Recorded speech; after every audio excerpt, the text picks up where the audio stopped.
그렇죠. 스트레스 DSR에 대한 그 규제가 강화가 됐기 때문에 거래량이 축소가 됐다라고 볼 수 있을 것 같거든요. 실제로도 대출 규제라는 게 주택시장에 영향을 미쳤다라고도 보고 앞으로의 그 스트레스 DSR 3단계까지도 이어지게 된다라면은 거래는 더욱 위축될 가능성이 있습니다. 지금 2단계를 보면 은행권 적용되는 게 신용대출이 적용이 되고 이금융에서는 주택담보대출만 적용이 되거든요. 근데 3단계에 들어가게 된다면 신용대출까지도 전반적으로 규제를 하고 기타 대출까지도 이금융에서도 전반적으로 규제를 하게 됩니다. 그러니까 이 강도는 현재 2단계보다 더 강해진다라고 봐야 되겠죠. 그래서 스트레스 DSR이라는 이 그 정책 자체가 시장에 숙성되고 시장에 적응하는 기간이 상당히 좀 필요하지 않을까라고 보여지고요. 이렇게 된다면 실수요자와 투자자가 위축될 수밖에 없는 그런 환경이라고 봐야 될 것 같아요. 왜냐하면 지금 이런 한도 축소가 된다면 기본적으로 봤을 때는 주택 구매를 연기를 한다든지 자발적으로 주택을 구매하는 게 아니라 또 비자발적으로 주택 구매층에서 벗어나게 되는 경우도 나타날 수 있거든요. 그렇게 된다면 내가 주택 구매 의사를 좀 연기를 하고 의사결정을 뒤로 미루고 또 취소를 하는 그런 선택들이 나타날 것 같습니다. 그렇기 때문에 8월에서 9월까지가 이런 거래량 축소의 큰 원인이라고 볼 수 있을 것 같고요. 두 번째 보면 시장 심리에 대한 변화를 봐야 될 것 같아요. 대출 규제라는 것 자체가 아직 시장에서 많은 사람들이 체감을 하고 또 많은 사람들이 적응을 하는 기간이 상당 부분 좀 필요하지 않을까. 그래서 대출 규제에 대한 그 시장 심리가 위축이 됐고 또 부정적인 영향을 끼쳤다라고 볼 수 있을 것 같습니다. 주택 그 규제 완화라는 거는 결국 상승세를 둔화를 시킬 수 있는 주요 원인이 될 수밖에 없다라고 보여지고요. 아까 말씀드린 것처럼 매수자들의 그 관망세 전환 그리고 매도자들도 시장에서의 그 흐름을 관찰을 하기 위해서 가격을 크게 낮추지 않는 그런 상황들로 인해서 거래량이 축소가 됐다. 그러니까 매수하시려는 분들은 발을 하나를 빼고 매도하시는 분들도 시장의 흐름과 대출 규제 그리고 금리 인하의 영향력들을 보고 시장을 좀 더 지켜보고 있는 그런 흐름이라고 볼 수 있을 것 같고요. 그런 것들이 거래량으로 나타났다라고 보셔도 좋을 것 같습니다. 그리고 부동산 시장의 안정에 대한 의도를 그 정부의 그런 정책적인 그런 흐름을 포착을 해봐야 되는데 지금 가계대출에 대한 그 문제 때문에 규제를 강화를 하면서 시장에 있는 그 가계대출 규모 자체가 상당 부분 축소가 됐거든요. 그러면은 이런 가계대출의 흐름 자체가 지속적인 축소라고 하면 주택가격이 좀 빠져나갈 수 있다라고 보여지지만 주택이라는 것이 가격이 조금 그 하락을 하고 뭐 추가적으로 소위 말하는 그 건전한 수요들이 시장에 진입을 하게 된다면 시장의 가격은 안정세에 들어갈 수 있다. 그런 안정세가 형성이 된다면 추가적으로 실수요자라든지 투자 수요들이 시장을 관망했던 수요들 이런 수요들이 다시 매수세로 전환을 할 가능성이 있다라고 보여지고요. 단기적인 그 영향으로 보면 이 거래량들이 지금 현재와 비슷하게 거래량이 좀 축소가 되고 어떤 관망세를 유지할 가능성이 크다라고 보여지고요.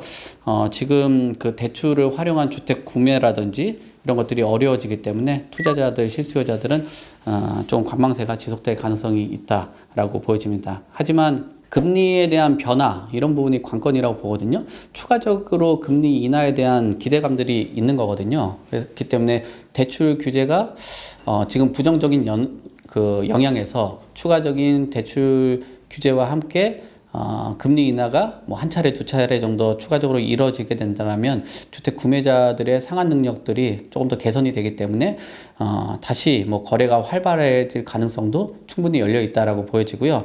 그리고 이런 그 시장 안에서 거래가 활발하게 일어나지 않는다라고 하면 규제에 대한 그 완화 가능성도 충분히 열어볼 수 있다라고 보여집니다. 그러니까 정부는 가계 부채에 대한 관리도 중요하지만 주택 시장의 과열 억제를 하기 위해서 이런 그 대출 규제를 하는 거거든요. 근데 과도한 규제와 또 과도한 그 압박이 있다라면 시장 그 침체까지도 우려가 되기 때문에 이런 시장 침체는 뭐 부동산 PF의 문제라든지 또는 시장 안에서 거래 활성화에 대한 그 문제들이 발생될 수 있기 때문에 지금 시장 침체로 이어질 수 있다라는 우려로 다시 한번 완화를 할 수 있다라는 그런 그 기대 심리가 충분히 있을 수 있다라고 보여집니다. 지금 상황에서 뭐 장기적으로 보게 된다면 매수자들은 현재는 관망을 할 것으로 보여지고, 단기적으로는 거래 감소, 그다음 매수 심리 위축이 될 가능성이 충분히 열려 있고요. 하지만 지금 뭐 대출을 필요로 하고 규제가 완화된다라면은 다시 한번 뭐 주택 가격이 상승할 수 있다라고 보여집니다. 그래서 금리의 동향이라든지 정부의 추가 대책 변화 뭐 이런 거에 따라서 반등할 여지가 있다라고 보여지고요. 그리고 대출의 의존도가 조금 덜한 서울의 중심권이라든지 뭐 강남권 중심으로는 그 국지적으로 가격이 반등할 가능성도 충분히 있다라고 봅니다. 신고가가 나온다라는 거는 그 해당 지역의 수급에 대한 불균형으로 나타나는 그런 가격이거든요. 그러니까 매도자하고 매수자들의 그 심리적인 싸움, 그리고 매도자와 매수자가 보는 주택 가격의 이격거리 뭐 이런 것들로 나타나는 거라고 봐야 되겠죠. 그럼 전반적으로 봤을 때 이런 신고가에 대한 요인들이 다양하게 있을 수 있는데, 매물에 대한 그 부족 현상들 요것들을 보셔야 될 것 같아요. 물론 시장의 매물이 지금은 상당 부분 많이 쌓여 있긴 한데, 거래가 많이 일어나고 또 신고가가 나왔던 그 시기를 본다면 그 시기 안에서 선호도가 높은 주택들, 그리고 선호도가 높은 지역 같은 경우는 물량이 상당히 부족했을 가능성이 크거든요. 그러니까 소위 말하는 신축 주택이라든지 주요 서울의 중심 지역들, 그리고 역세권 지역들, 이런 곳들은 뭐 위치가 뭐 소위 말하는 그 고정되어 있기 때문에 얼마든지 거래를 하는 데 있어서 호가를 부를 수 있는 그런 요인으로 작용을 합니다. 그래서 이런 그 특수한 그런 지역의 고가 거래들은 그 매물에 대한 그 부족들, 이런 것들로 나타날 수 있다라고 보여지고요. 그리고 선호 지역과 특정 지역으로 쏠림 현상들이 나타나는 그런 모습들이 있었죠. 지금 최근 들어서는 뭐 투자 시장보다는 실거주 중심의 시장으로 형성이 되다 보니 아무래도 실거주자들이 주택을 하나 마련을 해도 가장 좋은 지역에, 그리고 또 가장 선호하는 그런 뭐 주택 유형 뭐 이런 것들을 선택을 하다 보니까 그런 부분에서는 수요가 집중되는 그런 문제들, 이런 것들로 인해서 신고가가 발생이 됐다라고 봐야 되겠죠. 그것도 마찬가지로 청약 시장에서도 청약이 과열되는 지역들을 보면 그런 지역들의 소규모의 물량으로 인해서 신고가들이 발생되는 거랑 비슷하게 청약의 열기가 나타난 그런 거라고 볼 수 있다라고 봐야 되겠죠. 그리고 실수요자들이 앞서서 설명드린 것처럼 주택을 하나 마련을 하면서 중장기적인 그 관점으로 보다 보니까 다주택자는 실수요자하고 좀 다르게 주택 가격이 좀 빠르거나 빠지거나 주택 가격이 다시 오르는 그런 시기를 포착을 해서 투자하는 경향들이 있는데, 실수요자들은 중장기적인 관점으로 주택을 매입을 하다 보니까 지금 고가 매입이라고 해도 본인의 생애 주기에 맞춰서 본인의 직장 또는 자녀들의 교육에 맞춰서 조금 장기적인 관점으로 매수를 하기 때문에 이런 신고가들이 나타났다라고 봐야 될 것 같고요. 그 다음에 소수의 거래가 상당 부분 영향을 미쳤다라고 봐야 될 것 같아요. 앞서도 말씀드린 것처럼 특정 지역의 수급 불균형이 나타나면 호가 중심으로 거래가 나타나는데, 이런 것들이 전반적인 흐름과 사이클을 보게 된다면 고가 지역에서 거래량이 적은 상황에서 거래가 일어나면 그 소위 말하는 표본의 그 편향성이 나타나고요. 그 표본의 편향성으로 인해서 평균 가격에 왜곡이 생겨지게 됩니다. 그래서 평균 가격에 왜곡이 생기게 되면 호가를 올리는 그런 상황이 발생되거든요. 왜냐하면 심리적인 변화를 바탕으로 해서 호가를 올리는 그런 흐름들을 포착을 해볼 수 있겠죠. 그래서 특정 지역에, 특히나 고가 지역에서 거래가 나타날 때는 아주 소수의 거래가 표본의 편향성을 만들고, 이런 표본의 편향성이 그 평균 가격의 왜곡을 만든다. 그리고 이런 평균 가격의 왜곡이 심리적인 변화를 바탕으로 해서 호가를 올리는 그런 현상들이 나타나기 때문에 그 호가를 중심으로 주택 가격이 올라가는 경우에는 호가 중심으로 거래가 되기 때문에 이런 신고가가 나타나는 현상들이 나올 수 있다라고 봐야 될 것 같습니다. 그리고 시장에서도 현재 그런 고가 주택들이 많이 있는 곳들에 재건축 사업들과 또 재건축에 대한 규제 완화가 나타나고 있기 때문에 이런 그 시장 흐름에서 뭐 신고가에 대한 부분들이 나왔다라고 봐야 될 것 같습니다. 지금 금리는 추가적으로 인하 가능성은 있다라고 보거든요. 지금 한국은행에서도 뭐 계속적으로 경제 성장률도 발표를 하고 있고요. 지금 여러 금융권에서도 내년 경제 성장률을 2% 초반 정도로 보고 있거든요. 2% 초반이라면은 미국의 경제 성장률보다도 낮은 수준이기 때문에 추가적으로 금리 인하에 대한 그런 방향은 충분히 열려 있다라고 보여지고요. 지금 물가 안정을 목표로 하고 또 그 부동산 시장의 어떤 흐름 또 모니터하면서 경기 침체까지도 뭐 계속 지금 우려를 하고 있는 그런 상황이기 때문에 금리 인하를 한 2번에서 한 3번 정도 좀 인하하는 걸 고려를 하지 않을까 그렇게 보고 있습니다. 금리 인하가 경기의 활성화를 가져올 수 있고 또 이런 그 경기 활성화가 뭐 부동산을 벗어나서 시장 전반적인 그 흐름에 도움이 될 수 있다라고 보여지고요. 그리고 미국의 금리 인하에 대한 그 방향과 동조를 할 가능성이 있거든요. 우리나라도 글로벌 트렌드에 맞춰가는 그런 흐름이기 때문에 충분히 있다. 다만 그 금리의 인하 폭이 미국과 또 동등한 수준으로 낮출 거냐, 그거는 좀 기대는 좀 하기는 어려울 것 같고요. 왜냐하면 미국 같은 경우는 급격하게 올리는 그런 정책을 했을 때 우리나라도 같이 따라갔는데 어느 정도 되면 뭐 체력에 대해 국가 경제 체력에 맞춰서 조금 속도 조절을 한 것처럼 그 금리 인하를 하는 그 과정 안에서 미국에서 급격하게 낮춘다고 해도 한국은 그 정도 속도와 그 정도 보폭을 쫓아가기는 좀 어렵지 않겠냐라고 보여집니다. 경제 환경의 그 흐름에 맞춰서 본다라면은 우리나라도 지금 금리 인하를 할 가능성이 있다라고 보여지고요. 그리고 가계부채에 대한 부담, 뭐 이런 부분들도 완화를 할 필요가 있겠죠. 금리가 너무 높게 형성이 된다라면 상환 능력이나 이런 것들이 굉장히 떨어질 수 있거든요. 그러면 서민과 또는 뭐 자영업자 이런 분들의 그 가계부채에 대한 그런 부분들도 완화를 해줄 그런 상황이 필요하기 때문에 이런 부분에 대해서는 완화할 가능성이 있다라고 보여집니다. 거기에 금리 인하에 따라서 그러면 부동산 시장은 어떻게 변화를 할 거냐라는 의문들이 많은데 금리가 인하가 된다라면 주택 구매에 대한 수요는 충분히 증가를 할 수 있다라고 봐요. 지금은 금리가 인하를 했다라고 해도 시장에서의 금리는 여전히 높은 수준이기 때문에 아직까지는 뭐 거래 시장으로 활발하게 이뤄지고 있지는 않지만 금리가 2차례, 3차례 정도 인하가 된다면 주택 구매 수요가 증가할 것으로 보여지고요. 이런 구매 수요가 증가하는 과정 안에서 실수요자뿐만 아니라 투자 수익률을 고려를 한 투자자들도 복귀할 가능성이 충분히 있다라고 보여집니다. 우리가 그래도 부동산 시장에 투자자들이 진입했던 그 수준 자체가 한 2% 중반 정도에서는 투자자들도 부동산 시장에 진입을 했었는데 3%가 넘어서고부터는 실수요자 중심으로 흘러갔거든요. 그래서 한 2% 중반 정도 떨어지게 된다면 부동산 시장에 투자자들도 충분히 복귀를 할 가능성이 충분히 있다라고 볼 수 있을 것 같아요. 그러면서 지금 누적된 매물들이 일정 부분 매물이 누적된 것들이 시장에서 소화가 되면서 매물 특정 지역에서는 매물 부족이 나타날 가능성도 충분히 열려 있다라고 보여지고요. 그리고 이런 금리 인하에 대한 그 기대감으로 인해서 단기적인 반등이 나타날 수 있을 것 같습니다. 그래서 단기적인 반등이 나타나는 지역들은 뭐 지역적인 선호도가 높은 지역들이 가장 먼저 시장에 반응을 할 것으로 보여지고요.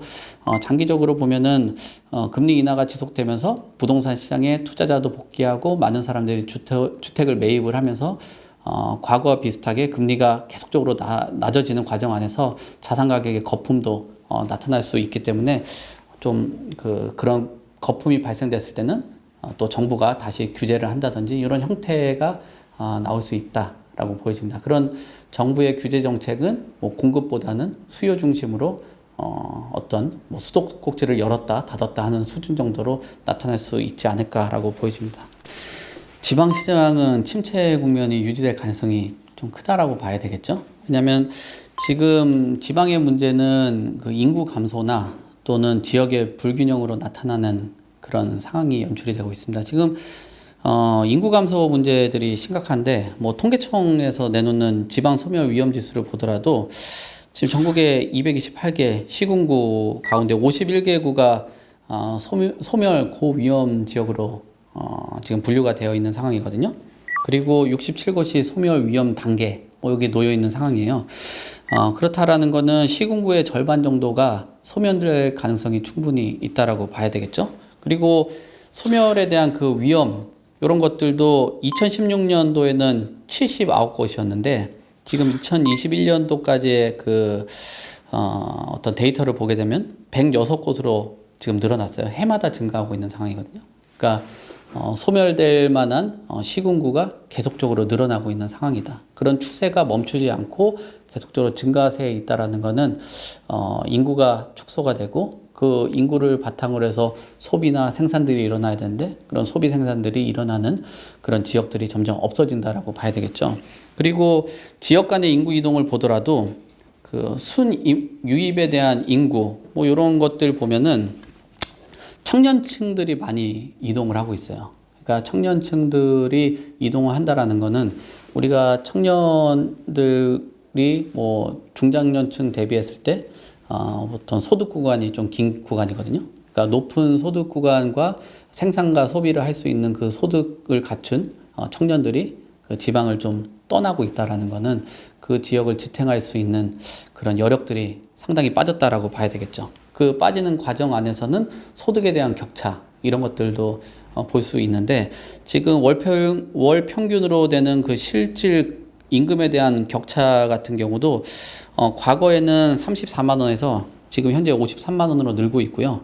고용률 차이도 지금 3.8포인트에서 6.7%포인트로 늘어났어요. 그러니까 이 청년들이 이동하는 과정이 그 서울과 수도권 같은 경우는 임금도 높고 그리고 고용도 좀 할 수 있는 여력들. 그러니까 일자리를 찾아서 서울 수도권 쪽으로 상당 부분 많이 이동을 하고 있다라고 봐야 되겠죠. 그러면은 이런 젊은 그 수요들이 그 지역을 떠난다라는 거는 그 지역의 활력이 떨어진다라고 봐야 되겠죠. 청년으로 바탕을 하기 때문에 고용도 감소가 되고 또 거기에 또 투자도 위축이 되겠죠. 그러면 인구가 없다라면은 교통이나 또 교육, 문화, 산업 이런 것들이 유치되기가 어렵잖아요. 사람이 살고 있지 않은데 거기다 교통 여건을 개선한다라고 해도 수송 인원이 떨어지고 또 거기 청년들이 조금 더 그 성장을 해서 자녀도 출산을 하고 해야 되는데 거기 없다라면은 출산율이 떨어진다라면 거기에 교육 정책이나 어떤 학교를 유치한다라고 해도 도움이 되지 않겠죠. 그리고 고용도 안 되고 있는 상황에서 거기에 기업들이 투자가 됐냐라고 보면은 정말 어려운 거죠. 그렇기 때문에 지방권은 현재 위축되는 그 부동산 시장이 유지될 가능성이 있다라고 보여지고요. 지방의 주요 도시, 그러니까 지방 대도시 같은 경우는 그런 유출되는 거는 일정 부분 그래도 방어를 하고 있는데 소규모 도시 같은 경우는 인구 감소하고 부동산 수요가 크게 줄어들고 있다. 정부의 지방 활성화 정책을 보더라도 그렇게 큰 의미가 있는 그 정책들은 없어요. 그러니까 내놓는 것들이 어떤 산업을 좀 유치하겠다라고 해도 유치하겠다는 계획인 거지 거기에 기업들이 인구가 없고 청년들이 없고 인재가 없는 곳에 기업들을 만들기는 어렵거든요. 또 거기에다가 지금 주택 공급들이 일어난다라고 해도 공공주택들을 공급을 하고 또는 민간에서 공급한다라고 해도 인구가 그렇게 빠져나가고 있는 상황에서 그 부동산 수요가 그 자리를 채워나가기는 어렵죠. 그러면 건설과 관련된 그런 산업들도 좀 위축이 될 수밖에 없고요. 또 거기에 지방권 같은 경우는 재건축이나 재개발을 한다라고 해도 거기에 소득 여건이 좀 어렵거나 고령층이 많다 보니까 사업이 전반적으로 활성화를 갖고 개발이 되지 않고 있거든요. 그렇다 보니까 도시 재생 중심으로 개발을 하고 있는 상황이란 말이에요. 그러면은 거기에 주거 환경들은 일정 부분 조금 개선이 될지 모르겠지만 전체적인 주택 수요와 투자 심리 이런 것들이 생겨나가기는 굉장히 어렵다라고 봐야 되겠죠. 그렇기 때문에 지방에는 이런 구조적인 문제를 갖고 있다. 그런 구조적인 문제 안에서도 공급이 과잉되는 지역 같은 경우는 부동산 시장이 계속적으로 침체될 것으로 보여지고요. 그리고 이런 침체된 시장, 미분양이 늘어나고 있다라는 것은 부동산에 대한 그 투자에 대한 매력도가 감소가 되고 있기 때문에 그런 투자 수요들도 지방이 아니라 그 서울과 수도권 쪽으로 쏠림 현상들이 나타나고 있는 거죠. 본인 지역에 미분양이 나오고 주택 경기가 좋지 않은데 무리해서 그 지역을 그 지역에 투자하기는 어려운 거죠. 우리가 몸은 움직이기는 좀 어렵죠. 사실 투자하러 다니기도 어렵고. 근데 돈은 빠르게 움직이거든요. 소위 송금하고 핸드폰 하나만 들고 있으면은 돈은 갖고 움직일 수 있는 시장이고 지금 세상이란 말이에요. 그렇기 때문에 그 지역에 단순히 내가 가깝기 때문에 투자한다 그런 시기는 아니기 때문에 이런 디지털의 전환으로 인해서 투자의 자금 흐름 같은 경우도 지방을 벗어나서 서울과 수도권 중심으로 계속적으로 나타나고 있다. 그리고 앞으로의 그 지방의 그 주택 시장을 살펴본다라면 특정 지역의 국지적인 상승과 거래 이런 것들은 나타날 수 있겠지만 지방의 전반적인 흐름은 위축된 시장 그리고 서울 수도권 대비했을 때 주택 가격 격차 이런 것들은 더 벌어질 가능성이 충분히 있다라고 봐야 될 것 같습니다. 매수 타이밍에 대해서 많은 분들이 고민들을 하는데 금리 동향에 맞춰서 매수 타이밍을 잡는 게 좋겠다라고 보거든요. 그러니까 금리 인하에 대한 기대감들이 있기 때문에 시장의 금리를 우선적으로 확인을 하고요. 그 다음에 금리의 인하 신호가 있기 전에 매입을 하는 것도 미리 시장에 접근을 하는 것도 좋은 방향이라고 볼 수 있을 것 같고요. 그리고 금리 인하 전에 관망세가 있는 상황이기 때문에 실수요자 같은 경우는 지금 가격 협상력이 있는 상황이거든요. 그렇기 때문에 지금은 그 매수자가 우위를 점할 수 있는 그 시장이 형성되어 있습니다. 그래서 올 연말까지는 그런 시장이 될 것으로 보기 때문에 금리 인하 전 그리고 매물이 지금 좀 누적되고 있는 그 연말까지는 좀 본인의 그 사정에 맞춰서 매입을 하는 것도 좋을 것 같고요. 지역을 좀 전략적으로 선택을 할 필요가 있어요. 앞서도 말씀드린 것처럼 서울에는 강남, 송파, 용산 이런 쪽 중심으로 해서 고급 주택들이 몰려 있는 곳들 이런 지역들 중심으로 하시면 좋을 것 같고요. 그리고 2기 신도시라든지 그다음 교통이 개선되는 지역들 이런 곳들은 수도권에서 접근을 해도 좋을 것 같습니다. 그리고 재개발이나 재건축이 예정되어 있는 지역들 있잖아요. 그런 지역들은 규제가 완화가 되기 전에 그 사업의 초기 단계쯤에 들어가서 주택을 매입을 하는 것도 좋은 전략이 되고 좋은 매수 타이밍이 된다라고 보고 있고요. 그리고 지방권 같은 경우는 대도시 중심으로 매입을 하는 게 좋지 않을까라고 봅니다. 그래서 실수요자들이 접근을 할 때는 항상 기본이 되는 장기적인 보유 관점으로 매입을 하시는 게 좋고요. 그 장기적이라는 거는 재정적으로 그 여유가 좀 있어야 되거든요. 그러니까 본인의 재정적인 여력을 가지고 매수를 하시는 게 좋을 것 같습니다. 만약에 재정적인 여력이 좀 부족하다라고 하면 지금 당장 매수를 해서 원리금 상환을 하는 것보다는 매매가하고 전세가격이 좀 좁은 그 전세를 활용한 그런 투자를 통해서 미리 그 선제적으로 매입을 하는 게 좋지 않겠냐라고 보고요. 본인의 시점에 맞춰서 실제 금리 인하가 된 시점에는 본인이 직접적으로 들어가서 거주를 하는 그런 전략들을 하시면 좋을 것 같고요. 그리고 공급에 대한 그 확대들이 있기 때문에 앞서서도 말씀드린 것처럼 이런 그 공급이 많이 형성되는 그 3기 신도시 주변 지역들 이런 지역들은 조금 주의할 필요가 있지 않나. 그리고 3기 신도시 주변에 영향력이 있는 곳들은 주택 공급에 대한 우려 그리고 장기적으로 봤을 때 주택 가격이 급등하는 그런 것들은 좀 어려울 것으로 보여지기 때문에 공급 물량들을 확인을 하시는 게 좋을 것 같습니다. 그래서 매수 타이밍의 전략을 보게 된다면 시장이 과열되기 직전 그리고 조정기를 좀 활용하는 그런 전략을 갖춘다면 좋은 매수 타이밍이 아닌가 그렇게 보고 있습니다.